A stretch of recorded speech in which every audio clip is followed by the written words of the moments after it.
না। সবচেয়ে কম স্পিডে যে সব পা না ফালায়া ফাইনাল সীমারেখায় আসবে সেই বাইকটাকেই আমরা চ্যাম্পিয়ন বলে ঘোষণা করব। সো অলরেডি কিন্তু 4B একটা দেখা যাচ্ছে পা ফালাই দিছে। তার মানে এই 4B টা ডিসকোয়ালিফাই হয়ে গেল। আর সামনে কিন্তু 4B আর FZ ভার্সন 2 একটা আছে। এরা কিন্তু পা ফালায় নিয়ে এগিয়ে যাচ্ছে দেখেন।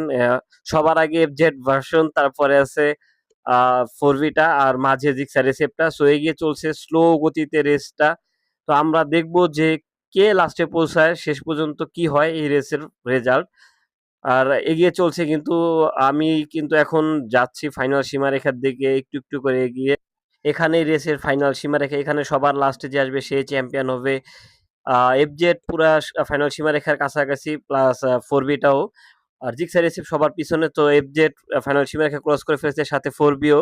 তো জিক্সার এসএফ যেহেতু এখনো ক্রস করে নাই, তাহলে এটা চ্যাম্পিয়ন বলে আমরা ঘোষণা করছি। আর